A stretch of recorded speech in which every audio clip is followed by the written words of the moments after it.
Hi, thank you.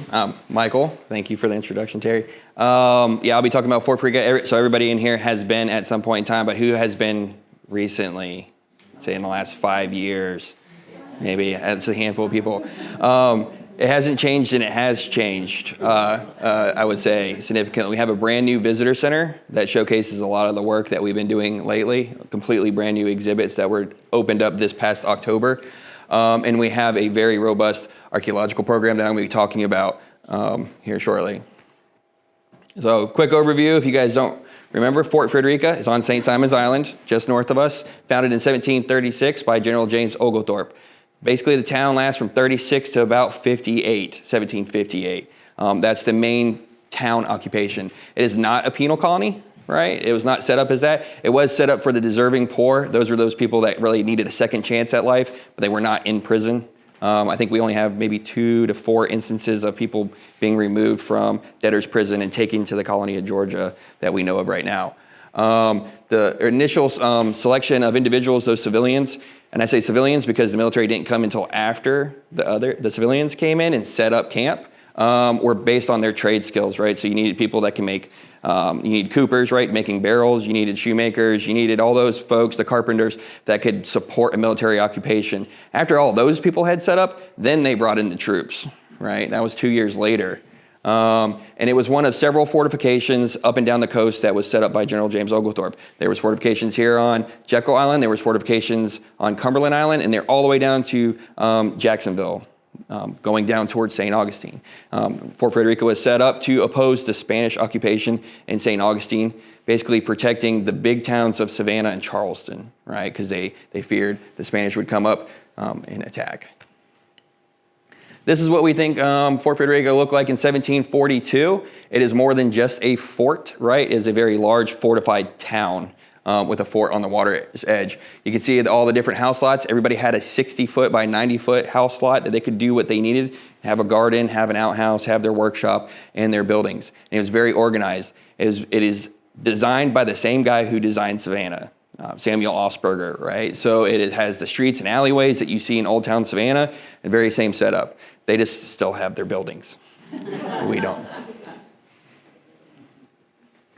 This is what it looks like in the 20th century. Now, for key things moving forward, by 1940, the only thing you're going to see on the landscape is going to be the King's Magazine. That's that picture in the top left, and the barracks on the bottom right. Those are the only standing structures, and then parts of the moat. So when we think about Fort Frederica today and you walk down Broad Street and you see the building foundations that were exposed, that didn't exist in the 1930s and 1940s when the park was being established. It was simply pasture fields.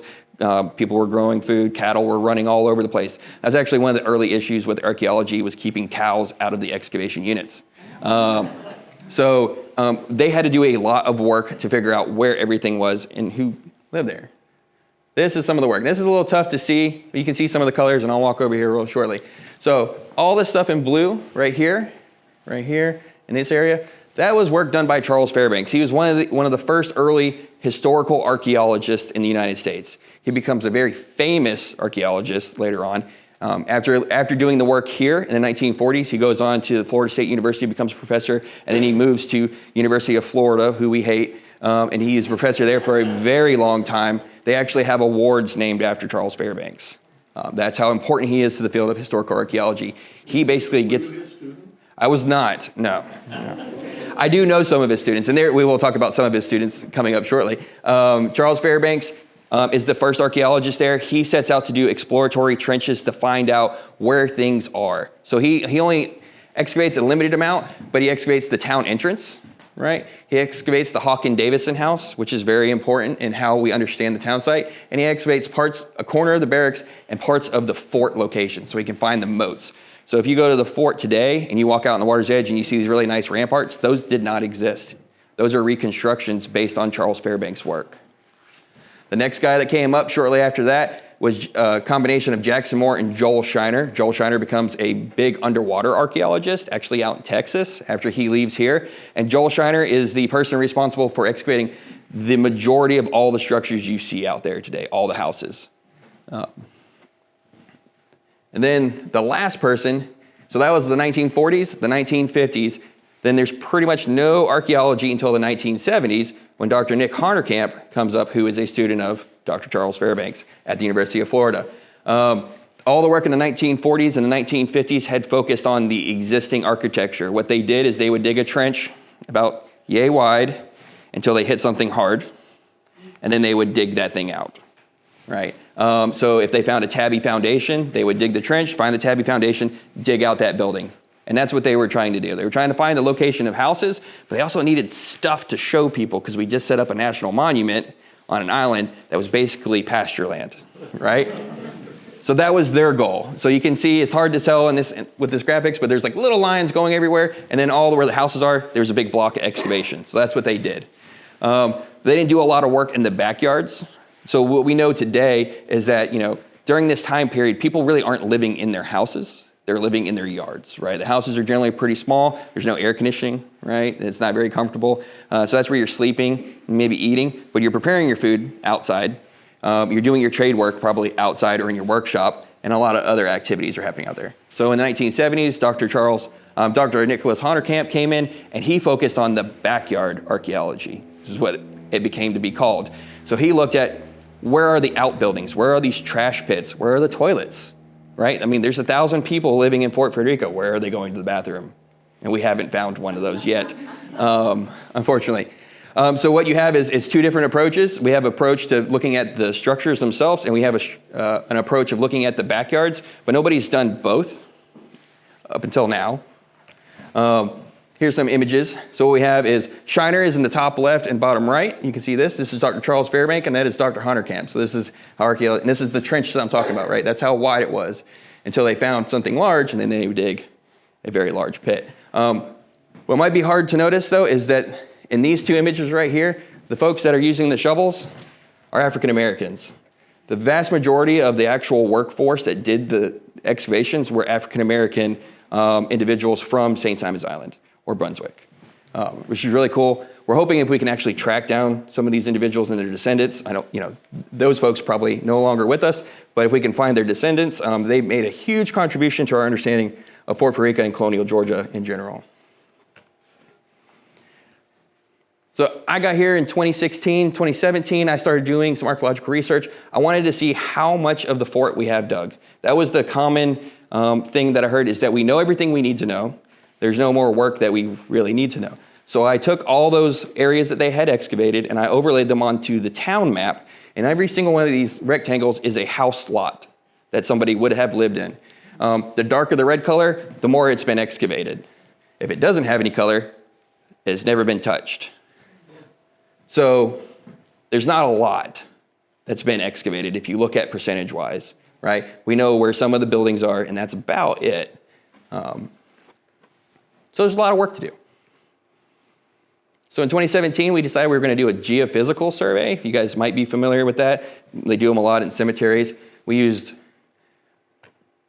a magnetometer, which is the instrument right here, held by my buddy Eric. That detects small fluctuations in the magnetic field, right? So the Earth has a giant magnetic field, which changes, but objects have their own magnetic field, right? So is it metallic or not?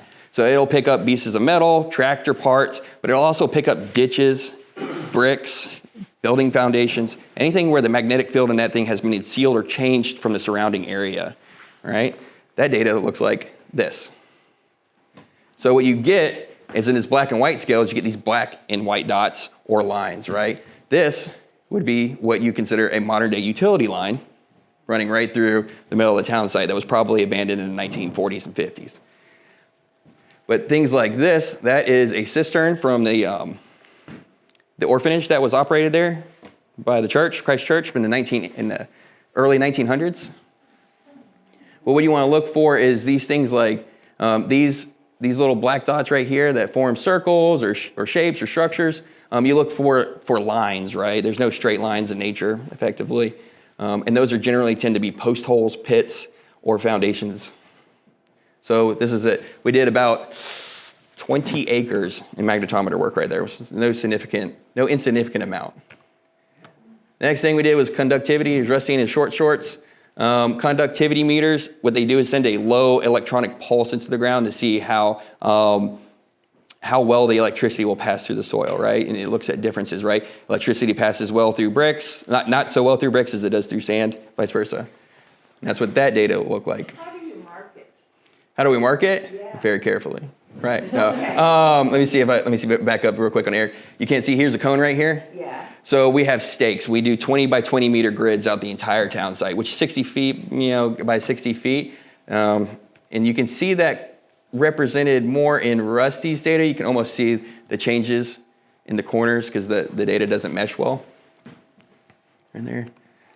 Ground penetrating radar, you can see Michelle struggling all by herself. Here you can see the stakes right here. And then what you do is you run a tape in between that. You walk half meter transects, so about every foot and a half, you're up and back.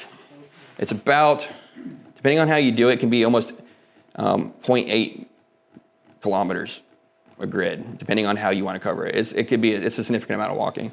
But everybody's familiar with ground penetrating radar. That sends a signal into the ground, and you're basically looking at the density of the things that are in the ground, right? If there's a big brick mass, it's going to bounce that signal off versus just plain sand where the signal is just going to pretty much go straight through. And that's what this data looks like. I forgot to add some of the data, but there's data there. And what you can see here is you can find tree roots, which is this area, or you can find large rectangular structures right here and right here, where there should have been no structures that we know of. So, and then the last thing we did was resistivity. It didn't work, hence her sad face. She spent 2 weeks running grids and it all deleted on her. Oh, yeah, it was kind of funny, a little bit funny. After we did the geophysical excavations, we saw some really interesting data in an area that we didn't believe to be colonial houses. And that's what this looks like in magnetometer right here. It looks like in GPR and then conductivity. So there's 3 different data sets showing the same anomaly below ground. Now, mind you, since 1976 to 2017, nobody had done archaeological research at the park on this scale. So we decided we were going to open up a 2 by 1 meter unit, so 6 feet by 3 feet, give or take, to see what was in this square, what was it made out of. And this was our first effort to see if public archaeology would be a success at Fort Frederica. I didn't have a lot of help. That's me in the corner right here. I did all the digging, and then I made my mom come down and talk to people. So that's my mom. That's actually my nephew. So on their weekends, they had to come down and give me a hand. What we found was a pretty significant trench filled with a lot of bricks, potential floor beams, charcoal, maybe destruction layers, plaster, clay floor, and then it rained. And the whole thing filled up with water the day before we were going to map it. So, but, let me see, go back to that. But what we did find is that in the 1 week that we were out there digging, we made 500 contacts with visitors. So, and that's in-depth discussions and talks, just not, hi, how are you doing? It was, what are you doing? Explain your process, all that stuff. So it was great that I had my nephew out there. At the time, I believe he was in 8th or 9th grade, so he did a lot of public speaking, much to his chagrin. But we realized that this is going to be, there's a lot of potential for archaeology, and there's a lot of potential for public outreach. So it's like if one hole is good, a lot of holes would be better. So in 2018, we dug all of these in 2 weeks with a team of archaeologists from the Southeast Archaeological Center. We had a cadre of volunteers as well. We set up information booths and tents that had information about what we were doing, what we were finding that changed day to day. And we reached a few thousand people during that time frame and found some really interesting finds. Here's some of the materials that we collected. You have a cast iron pot on the top hand corner, some Native American materials, Swift Creek, complicated stamp, check stamped. You've got more colonial type buttons, projectile points. And then my personal favorite is this, which is the side plate of a musket, but not any musket, side plate from a Type G trade gun musket. And those were the types of guns traded to the Native Americans and local individuals. They were not the military grade. They were the lower graded, but they were more ornate. So it had like this serpents on them. So those are easily datable. And that was found in a trash pit behind what we believe to be a house lot. But those are the things, and if you have things, you need context. So where were they found, and what features were they found associated with? And these were all the different types of features we could find. We found building trenches, potential chimney bases, huge trash pits and cellars. This is actually a very large fragmented, if you've seen the Staffordshire ware, it has little squigglies, it's yellow and black, it is about that big, right? It is a massive trash pit. We found a floor. We found a floor in a lot that was only supposed to be a garden that was owned by Horton, actually. There you go. The connection, right there. You say trash pit, what do you mean by that? Well, they didn't have, trash pit. It's any low-lying area? Yeah, that's a word. Any low-lying area is going to be filled with trash. I mean, all the way up until pretty modern times, and we'll talk about that. So they're digging a hole and they're throwing their stuff in there. It's an abandoned well that maybe went bad. That's being filled in because nobody's coming and picking up their blue bins on Tuesday's my day. So they're going to have a trash pit, or it might be a cellar that was abandoned, maybe like a root cellar, something low. And this is the trash pit. This is actually the middle one right here is the one where that musket part was found. We found a prehistoric oyster pit that was over 6 feet deep. We found post holes. These might be kind of hard to see, but there's a series of post holes. Might be a fence, or might actually be a prehistoric structure located within the colonial town site, right? Because they're not bulldozing their locations like we would today, perhaps to level ground. And then most excitingly for some of the kids, and also the biggest heartbreak of their day, was they found exploded cannonballs in one of their units, this one right here down at the bottom. And they were very excited that they had found the exploded powder magazine. I think it blew up around the 1745-47 time frame. But when we did a little bit more archaeology, it turned out those are backhoe scars. So a maintenance guy had gone out there with a backhoe and then buried a bunch of stuff.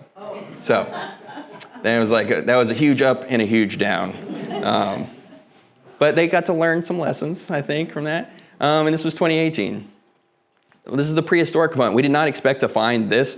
And we actually did some carbon testing on it, and it dated about 506 to 900 AD. So that's pretty old. And it had some really cool stratigraphy, and we can actually see that there's a dirt road from the Stevens and Taylor's period who lived there in the late 1800s, early 1900s. There's a plow zone where they were farming, colonial area interruptions, and then this prehistoric pit was all the way down here, almost 6 feet deep.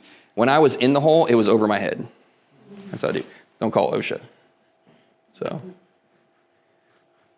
next year, in 2019, we decided we want to focus on the Abbott Monument. If you've been out there, that is the granite obelisk near the visitor center. And we wanted to focus on that. This was a project that we spent several years building up to. Because in 2015, Christ Church came across this map on the inside of one of their church ledgers that dated to the 1880s. This map, which is a little tough to see, is basically you got this outline, you've got a couple little rectangular things here, and it says colored burial lot. Right? It says moat, wall of Frederica. That's the only information we had about the whereabouts. And then there's a list of names.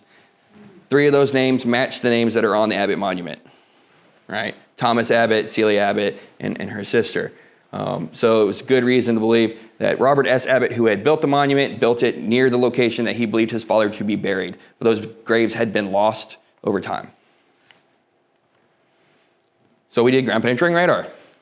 And using the map, and based on this little jog right here, and this word says Parsonage Lane that comes down right here, so we assumed that it had to be near a roadway, and then there was a really odd jog in this fence. We assumed this is a fence because it looks like there's a gate drawn right here on this side.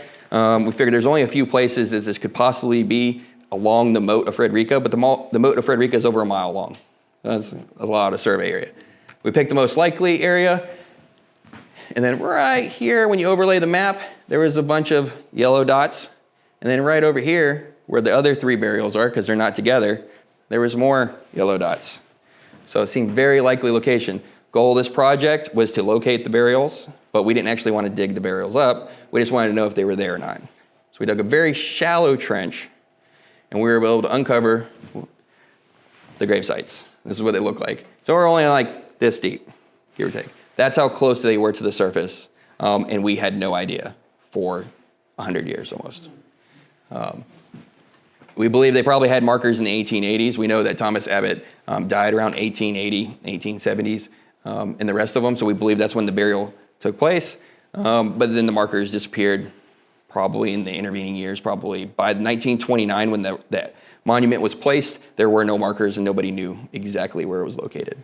So since then, we do know we have marked that off, and we actually had a ceremony at the beginning of 2020, right before COVID, where we brought out some preachers and pastors from the First African Baptist Church, the Catholic Church. We brought out a Muslim that did Janza prayer, and we did a West African libation ceremony. We're trying to cover all our bases because we didn't know.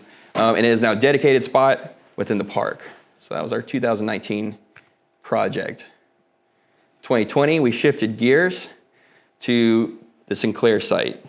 When I showed you those GPR maps and there was that big blob on the top, that rectangular blob, and there was one on the south side, now we're digging the one on the south side.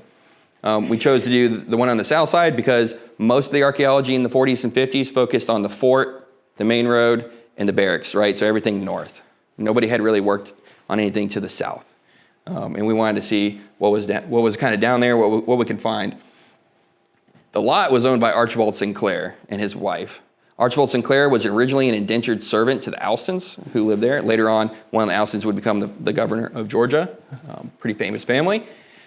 He opens up an inn and a tavern on his lot sometime probably in the 1743 time period. And we know he serves on an admiralty court. So he's handling shipwrecks and pirate ships and that type of material later on. But he kind of disappears. We don't really know much about him in the colonial record after that. There is a Sinclair plantation on St. Simon's Island. We are unsure if that is the same individual or not, or a later descendant. It's to be found out, hopefully. It's located right here. So if you go to the park today, this is the visitor center, this is the fort, and you've walked down here, you can't miss us because we have a giant wedding tent over the hole. All right. This is what the ground penetrating radar of that looked like. This is what we call a time slice. So ground penetrating radar nowadays is pretty fantastic. It doesn't just tell you like what's under the ground. You can actually look at what's under the ground at different depths, right? So this is the ground surface, and this is over 6 feet deep. And these are just slices in between that. So you can look at different depths and see what you're looking at. So you can go through objects. And what we clearly see here is that you start to see a very rectangular shape showing up with even an outbuilding maybe attached to it. And then at this point, you can even see that these are probably tabby walls, right? Very similar to the Horton House construction. This is very exciting data. So we started doing archaeology in 2020. We were shut down by COVID briefly. But I managed to work out an excavation unit system where we were more than 6 feet apart. So we were able to do a little bit of work. And we've been working out there ever since during the summer. And these are the types of materials we're finding. So, buttons. Somebody was asking me about military kind of materials. So this is a military button, but you're still getting prehistoric pottery. Brass ring. This is a 1910 dime. This is actually my carpet at my house because I was washing things on the weekends.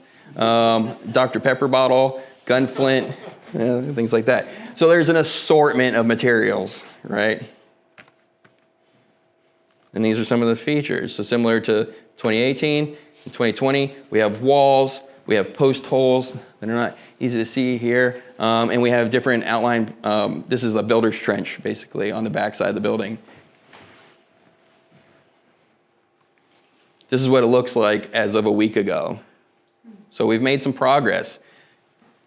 This is 60 feet long, like the whole. It's roughly, the whole tent setup is 60 feet long by about 30 feet wide.